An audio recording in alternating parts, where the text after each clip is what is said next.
Assalamualaikum warahmatullahi wabarakatuh. Perkenalkan, saya Ziau Kholinuzil dari SMA Al-Irsyad Surabaya, kelas 12 IPA 2, nomor absen 6. Apakah kalian semua tahu ketika membuat acar timun, timun akan mengkerut menjadi ukuran yang lebih kecil. Hal ini disebabkan oleh adanya osmosis.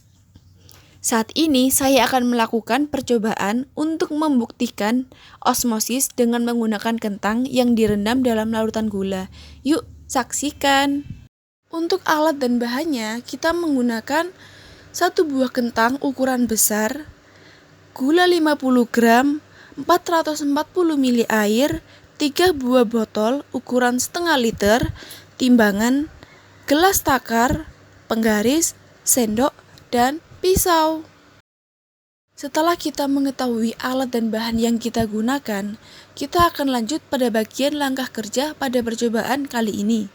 Yang pertama, siapkan 3 buah botol ukuran setengah liter. Yang kedua, beri label yang berbeda pada 3 buah botol A, B, dan C. Yang ketiga, masukkan 440 ml air pada 3 buah botol dan campurkan 50 gram gula. Yang keempat, kupas kentang dan potong kentang berbentuk oval dengan ketebalan 0,5 cm dan lebar 3 cm, 6 cm, dan 9 cm. Sebelum dimasukkan ke dalam larutan, timbang massa kentang menggunakan timbangan digital. Yang keenam, masukkan kentang pada botol A dengan ketebalan kentang 0,5 cm dan lebar 3 cm. Langkah ketujuh, masukkan kentang pada botol B dengan ketebalan kentang 0,5 cm dan lebar 6 cm.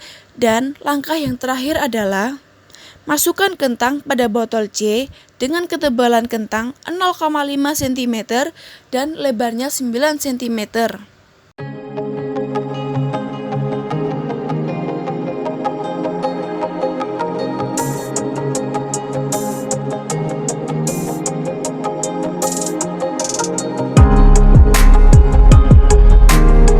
Sebelum kentang dimasukkan ke dalam larutan, kentang ditimbang menggunakan timbangan digital. Untuk kentang A dengan lebar 3 cm dan ketebalan 0,5 cm memiliki massa kentang 10 gram. Kentang B dengan lebar 6 cm dan ketebalan 0,5 cm memiliki massa kentang 23 gram. Dan kentang C lebar 9 cm dengan ketebalan 0,5 cm memiliki massa kentang 25 gram. Setelah 24 jam, kentang ditimbang kembali, tetapi dengan massa kentang dan ukuran kentang yang berbeda. Untuk kentang A, ketebalannya 0,6 cm dengan lebar 3,8 cm. Massa kentangnya yaitu 10 gram. Kentang B dengan lebar 5,5 cm dan ketebalan 0,5 cm mempunyai massa kentang 20 gram. Untuk kentang C, lebar 8 cm dengan ketebalan 0,8 cm memiliki massa kentang 18 gram. Pada hari ketiga, kentang A memiliki ukuran dengan lebar 4 cm dan ketebalan 0,7 cm dan massa kentang 7 gram. Kentang B mempunyai ukuran dengan lebar 5,6 cm, ketebalan 0,4 cm dan massa kentangnya 12 gram. Pada kentang C, lebar 8,2 cm dan tebal 0,5 cm dengan massa kentang 29 gram.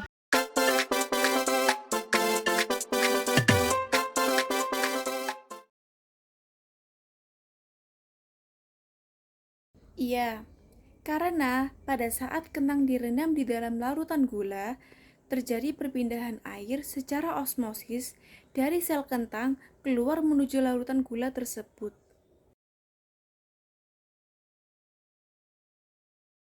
Menurut saya, Dari percobaan tersebut, larutan gula sangat mempengaruhi tekanan hidrostatik karena dalam proses osmosis, molekul pelarut berpindah dari larutan yang konsentrasinya rendah menuju larutan yang lebih pekat. Menurut Singer dan Nicholson bahwa percobaan yang saya lakukan berkaitan tentang teori membran yang dikenal sebagai model mozaik cair. Teori tersebut menjelaskan bahwa membran sel yang terdiri atas protein yang tersusun seperti mozaik dan masing-masing tersisip di antara dua lapis fosfolipid. Dari percobaan tersebut, terdapat 3 organel sel yang berperan dalam transport membran. Yang pertama ada membran sel, yang kedua ada dinding sel, dan yang terakhir ada sitoplasma. Pada membran sel berfungsi untuk mengatur zat yang keluar masuk ke dalam sel, sedangkan dinding sel terdiri atas selulosa yang bersifat permeabel terhadap air dan zat-zat terlarut. Dan yang terakhir adalah membran sitoplasma. Pada membran sitoplasma bersifat semi-permeabel. Jika sel ditempatkan dalam larutan gula dengan konsentrasi tinggi, maka air akan keluar dari vakuola sehingga membran sitoplasma akan mengkerut dan terlepas dari dinding sel. Semakin tinggi konsentrasi, maka semakin banyak molekul reaktan yang tersedia. Dengan demikian, kemungkinan bertumbukan akan semakin banyak juga, sehingga kecepatan reaksi meningkat. Jadi, semakin tinggi konsentrasi, semakin cepat pula laju reaksinya.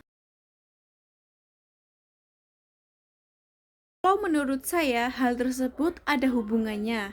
Karena semakin luas permukaan kentang, maka semakin tinggi peluang terjadinya tumbukan dan laju reaksinya akan semakin tinggi. Dari percobaan di atas, dapat kita simpulkan bahwa kentang yang kita rendam di dalam larutan gula akan mengalami osmosis, di mana kandungan air dalam kentang lebih besar sehingga air cenderung keluar yang menyebabkan berat kentang berkurang. Osmosis sendiri merupakan proses perpindahan molekul-molekul pelarut dari konsentrasi pelarut tinggi ke konsentrasi pelarut rendah melalui membran selektif permeabel. Demikianlah beberapa hal yang bisa saya sampaikan. Mohon maaf apabila di dalam penyampaian tadi mungkin ada kesalahan kata atau beberapa pernyataan yang menyinggung. Saya hanya manusia biasa yang tidak luput dari kesalahan. Wassalamualaikum warahmatullahi wabarakatuh.